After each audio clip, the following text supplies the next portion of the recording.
Antes que a próxima vigília comece, antes que a noite desça com seus sussurros de além-túmulo, ouça com atenção o que vou lhe contar. Esta história não está em livros, nem nos arquivos do exército. Foi escondida, porque quem sobreviveu jamais voltou a ser o mesmo. E você, que agora escuta, também corre o risco de ser marcado.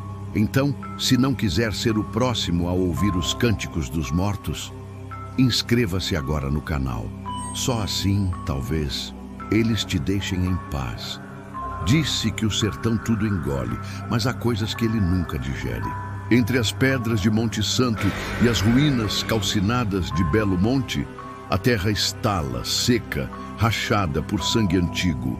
A Guerra de Canudos fora declarada encerrada no final de 1897, com o massacre do arraial de Antônio Conselheiro. Mas quem pisasse aquele solo maldito após os tiros cessarem, sentiria que a guerra nunca de fato terminou. O ano era 1898. O destacamento enviado para a varredura final da região era pequeno, cerca de 50 homens, liderados pelo tenente Francisco Mendes. Era um protocolo de segurança. Evitar o reaparecimento de jagunços escondidos nas serras, confirmar a destruição das trincheiras e limpar os ossos. Sim, pois o que restou de Canudos não foi senão um imenso cemitério a céu aberto. Cadáveres inteiros jaziam expostos, putrefatos ou mumificados pelo calor. O solo ainda exalava o cheiro quente de carne queimada, pólvora velha e morte fermentada. Nas primeiras noites, nada além do silêncio absoluto e do gemido dos ventos sertanejos. Mas ao quarto dia de incursão, quando montaram um acampamento próximo ao que restava da Igreja do Bom Jesus, agora uma ruína torta, com um sino quebrado pendendo como cabeça degolada, os primeiros relatos surgiram.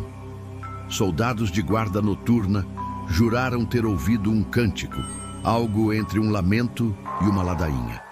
Vozes femininas e infantis entoando salmos deformados, em latim tosco e arrastado, que ecoavam como se brotassem da própria terra. O tenente atribuiu os relatos ao medo e ao calor.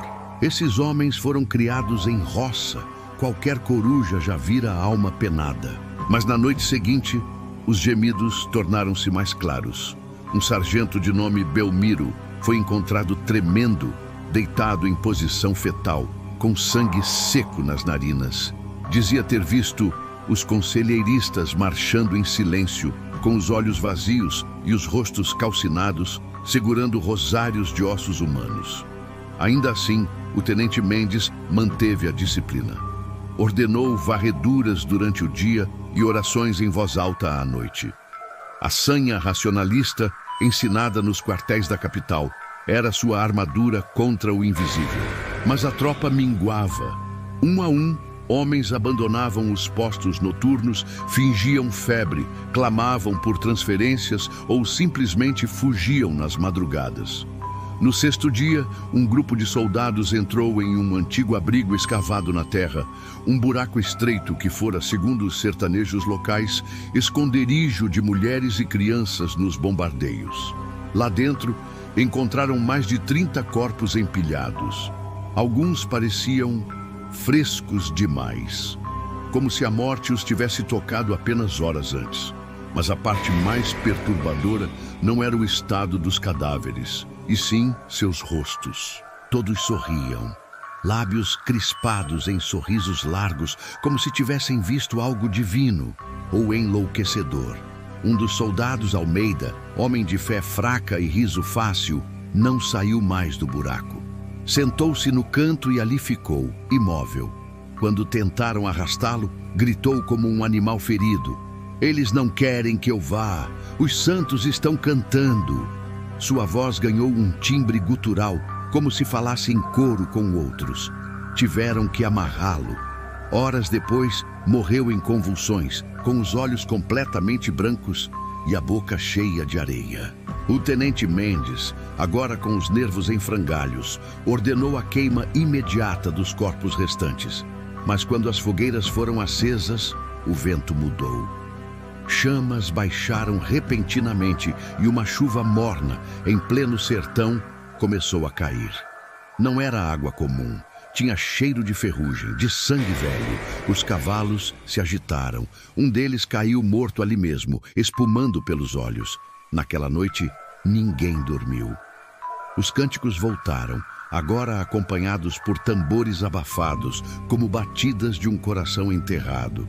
Alguns homens afirmavam ouvir o próprio nome ser chamado entre as vozes. Outros viram vultos de crianças dançando ao redor da fogueira, sempre fora do foco da visão, sempre desaparecendo ao serem encaradas. Ao amanhecer, 3 soldados haviam desaparecido sem deixar rastro. Apenas suas botas estavam ali, perfeitamente alinhadas diante da igreja caída. No altar, alguém ou alguma coisa deixara um pequeno crucifixo entalhado em osso. Sangue fresco escorria de sua base. O tenente, agora descrente de tudo, mandou preparar a retirada imediata. Mas era tarde demais. Canudos, diziam os velhos, nunca fora apenas um lugar. Era uma promessa feita ao céu e corrompida pela terra.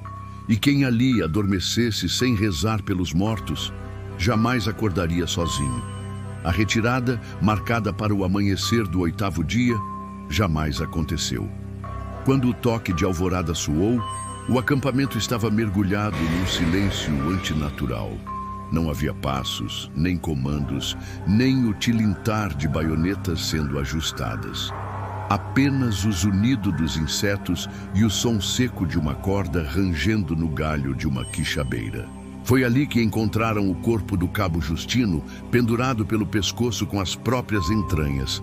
O rosto esfolado, como se ele mesmo o tivesse arrancado com as unhas. E o mais aterrador, alguém ou algo havia escrito na terra, sob os pés balançantes do cadáver, uma frase desenhada em sangue espesso.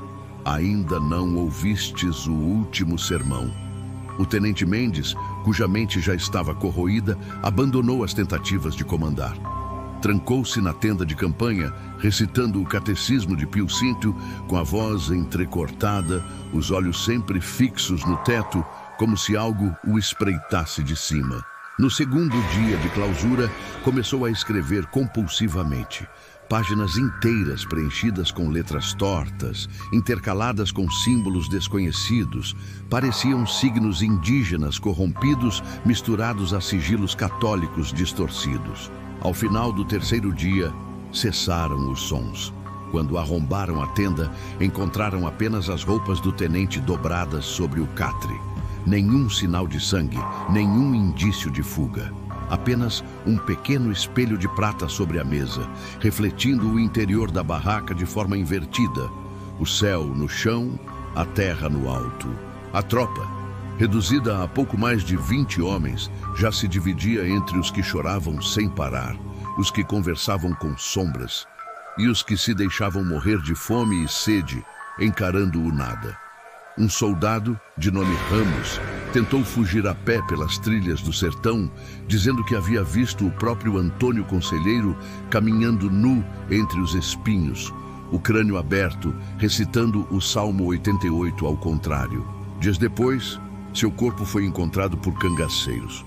Não havia ferimentos externos, mas seus olhos estavam costurados com fios de cabelo humano.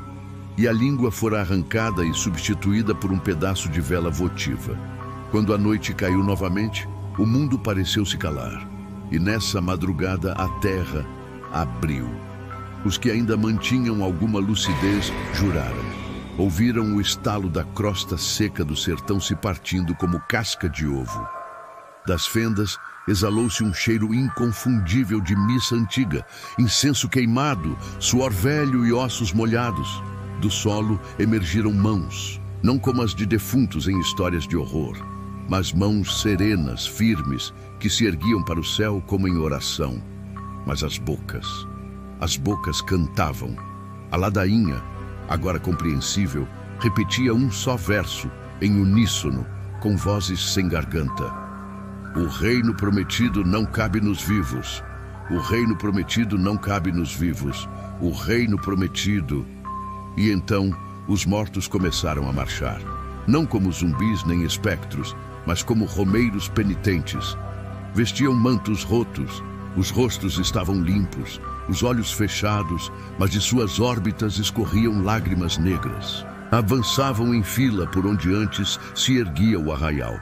Cruzaram o acampamento sem tocar nenhum soldado, mas a cada passo o frio aumentava. Um frio úmido e profundo, como o da boca de uma cova recém-aberta. Os homens que olhavam diretamente para os mortos caíam de joelhos. Não gritavam, apenas começavam a cantar também, numa voz baixa e resignada. Um a um foram se unindo à procissão, como se suas almas fossem chamadas de volta ao barro de onde vieram. Restaram apenas 3 vivos ao amanhecer. Um deles, o soldado Eustáquio, chegou a Monte Santo 3 dias depois, descalço, nu, coberto de sangue e terra. Morreu poucas horas após ser recolhido, murmurando uma única frase repetidas vezes: "Eles não querem vingança, querem companhia." Os outros 2 nunca foram encontrados. Alguns dizem que um deles, um tal de Laurindo, aparece de tempos em tempos nas feiras do sertão, vendendo pequenos crucifixos feitos de osso e dizendo que foram abençoados por santos enterrados em Canudos. Ninguém ousa comprar. Décadas se passaram e o exército jamais reconheceu aquele destacamento. Nos registros oficiais, a missão fora concluída com êxito, mas entre os sertanejos, os mais antigos ainda sabem. Sabem que nas noites de julho, quando a lua minguante repousa sobre os escombros de Belo Monte, é possível ouvir, se o vento estiver certo, um cântico abafado, um murmúrio coletivo vindo do chão. E se você ouvir, não olhe para trás, porque dizem que a procissão dos mortos continua, sempre à espera de um novo fiel, um novo soldado, um novo ouvinte. E agora, você ouviu.